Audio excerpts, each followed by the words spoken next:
Baik, assalamualaikum warahmatullahi wabarakatuh. Waalaikumsalam warahmatullahi wabarakatuh. Lanjut lagi ke komponen starting motor. Ini merupakan salah satu bagian dari starting dan charging system. Komponennya, rangkaian sirkuitnya seperti ini. Nah, benda aslinya ada di sini. Ntar akan saya jelaskan.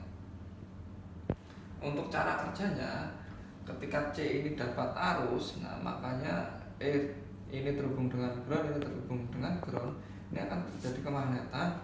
Nah, dia akan terdorong ke kanan, B sama M terhubung, sehingga armatur akan berputar lebih cepat daripada C saja sini, daripada harusnya di C saja. Ntar akan saya jelaskan. Kita ke komponen dulu di sini. Bahannya seperti ini. Untuk terminalnya di sini ada C, B, M. Nah, C-nya itu di sini. Ini B, ini M. Nah, untuk mengukur lilitan di sini kan ada pull-in coil sama pull-in coil. Ketika kita ingin mengukur lilitan pull-in coil, berarti kita harus menaruh propnya di C sama di M. Lilitannya ini resistannya berapa. Tapi kalau pull-in coil berarti C dengan ground. Nah, kita lihat ke aktualnya. Ketika kita ingin mengukur resistan pada pull-in coil, berarti di sini C AVO, terus dengan saya praktekkan. Ini kemarin jelek ini, karena udah rusak ya. Oh, lilitan pull coil ini sama M-nya berarti ini. Nah, itu 0 mega ohm karena sudah putus, sudah jelek. Terus sedangkan hole in coil berarti C dengan ground, berarti di sini C dengan groundnya ya pilih di sini. Sini bisa, itu tidak, jangan ke B. Ground berarti ya ground di sini. Atau ini bisa jadi ground ini. Nah, itu sudah besar sekali. 212.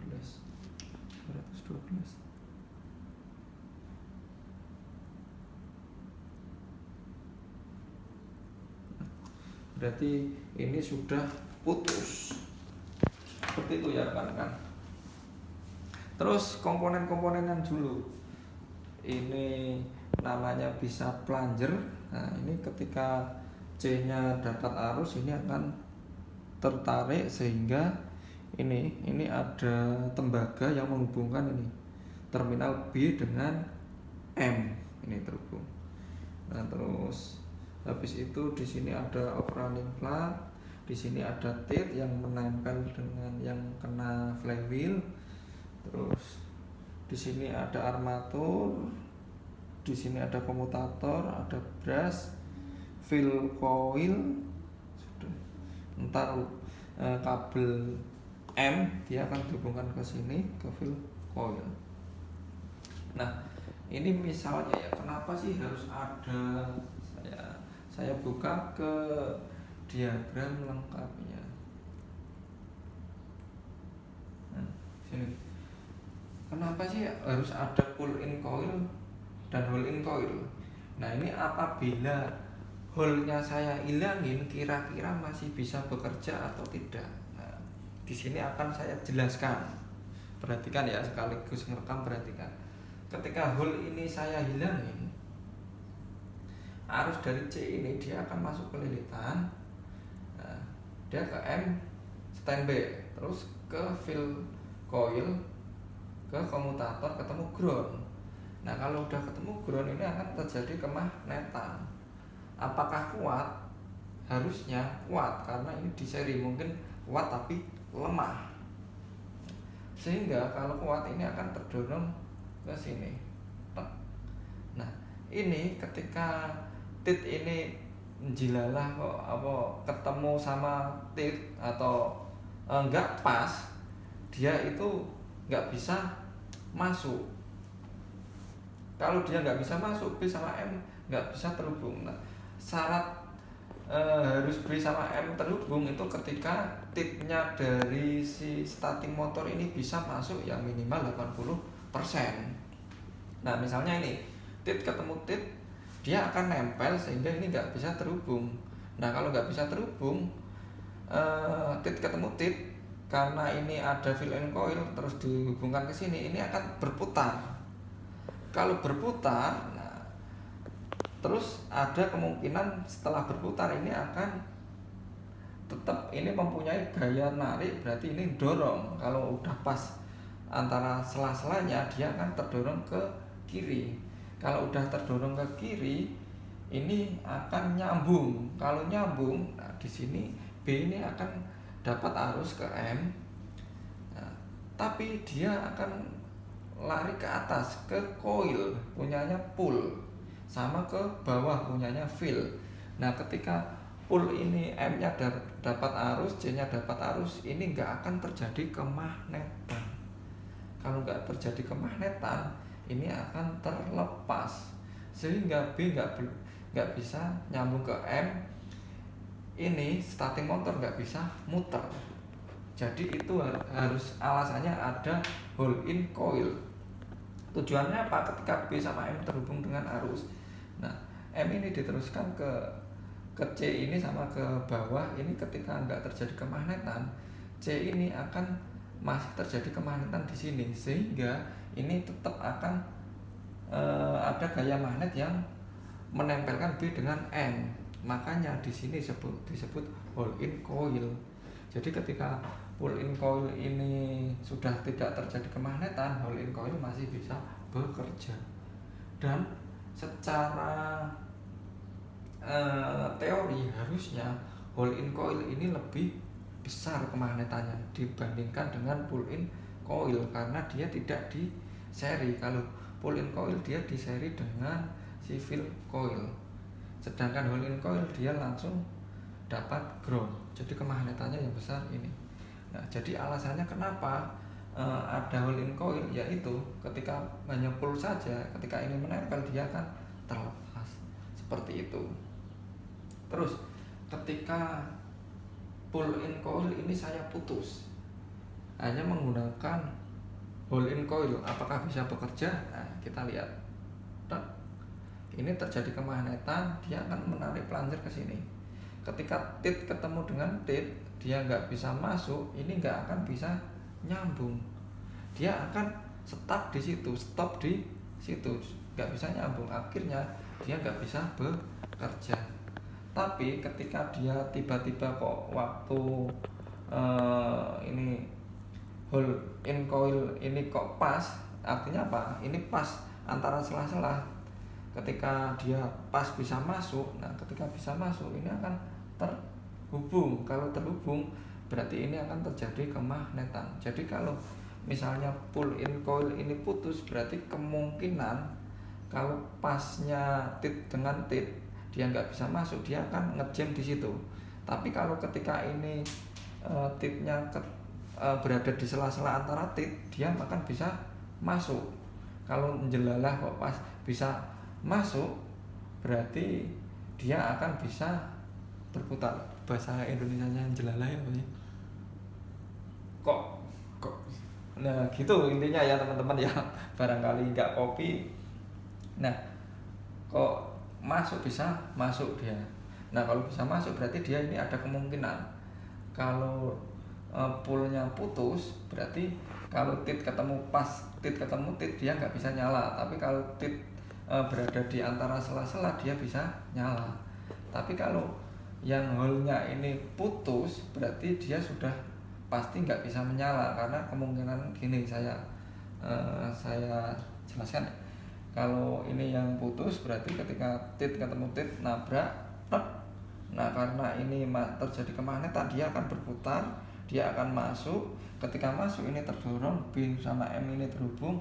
Ketika B sama M terhubung, nah ini ada arus, ini ada arus, ini akan nggak terjadi kemagnetan, terlepas lagi.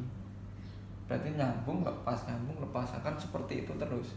Jadi kalau hole in coil ini putus sudah pasti nggak bisa nyala. Tapi kalau pull in coil putus ada kemungkinan dua, bisa nyala bisa tidak, tergantung pasnya antara celah-celah ini atau tidak, seperti itu. Nah, kita ke sini. Nah di sini kalau kita perhatikan ini muternya kemana, ini ada coakan seperti ini. Nah kita bisa tahu muternya kemana itu coakannya seperti ini. Kalau secara logika ini harusnya ketika ketemu titik nggak pas, ketika ke sana itu malah makin nggak pas, karena ini dibikin tirus ke sini, berarti harusnya muternya ke sini. Nah biar ketika nggak pas tirusnya ke sini, diteruskan ke sini biar bisa masuk seperti itu. Dan kedua kita buktikan overrunning plat ini harus kita tahan, ini harus kita putar. Nah ini bisa muter. Nah berarti benar muternya ke sini. Karena apa? Ketika engine dia lebih kencang daripada static motor, biar dia bisa bergerak bebas. Nah seperti ini. Nah ntar muternya akan seperti ini. Nah bisa kita buktikan. Ini kita tahan, pasti nggak kuat. Nggak kuat. Tapi kalau kita muternya ke sana, kita tahan. Nah, dia nggak bisa muterkan si flywheel, berarti benar muternya ke sini. Nah, sini. Nah, ini sini. Kalau lebih cepat dia bisa ke sana. Terus di sini ada secara mekanikal ketika ini kedorong ke sini dia akan muter membantu si ini. Contoh ini saya gerakan. Dia ini kan kena magnet ke sana. Jadi selain ini dorong ke sana itu membantu putaran awal si static motor. Jadi didesain seperti itu, teman-teman. Jadi ini ada dua pergerakan ya. Ketika ini terdorong ke sana secara mekanikal dia digerakkan oleh ini ada kayak gear ini. Nah, secara elektrik dia dibantu pergerakan elektrik dari sini, dari pull-in coil diteruskan seperti itu. Komutator. Nah, kalau arusnya ya teman-teman ya, ini dari C ini dia akan masuk ke dalam. Nah di sini ada pull sama hold-in coil jadi satu lilitannya di sini. Kalau si pull berarti dia diteruskan ke sini, sedangkan yang hold dari sini diteruskan ke ground. Nah dari sini masuk ke M ini ntar akan dihubungkan dengan fill coil. Nah dia lewat kabel di sini. Fill coilnya ini muter ada 4. Ini berapa menit? 12 ada 4. Nah di sini ada komutator. Cara kerjanya gimana? Nah, cara kerjanya di sini ada 4 fill coil. 4 fill coil. Jadi ada yang ada ini ada drum screw positif. Nah screw positif ini untuk mountingnya si fill coil. Ntar ada 4, 1, 2, 3, 4. Prinsipnya seperti ini. Ketika ini ada di sini, ini kan berhadapan sini sama sini. Jadi di sini pasti ada satu fill coil. Nah, entar fill coil di sini dia kalau ketemu ini ya, ini ada si armatur. Armatur ini kalau ketemu dengan bagian fill coil sebelah sini dia akan ditarik. Tapi kalau ketemu dengan fill coil ini dia akan didorong. Jadi entar fill coil di sini itu dibagi menjadi 2. Jadi 2, 1 dibagi 2. Kalau tengah sampai sini ini akan mendorong sini. Nah, ntar tengah sampai sini ini akan menarik ini. Nah, ntar sama tengah di sini dia akan menarik bagian yang sini. Nah, tengah yang ini, tengah yang fill coil ini mendorong bagian ini. Jadi misalnya di sini ada fill coil, yang bagian sini ini ada 3 ya, yang tengah sampai sini ini untuk mendorong si armatur. Nah, yang armatur ini ketika terkena fill coil sini dia akan ditarik sehingga dia akan seperti itu, berputar akan lebih kencang seperti itu. Baik, sementara itu dulu saya akhiri Wassalamualaikum warahmatullahi wabarakatuh. Waalaikumsalam warahmatullahi wabarakatuh. Semangat pagi. Pagi.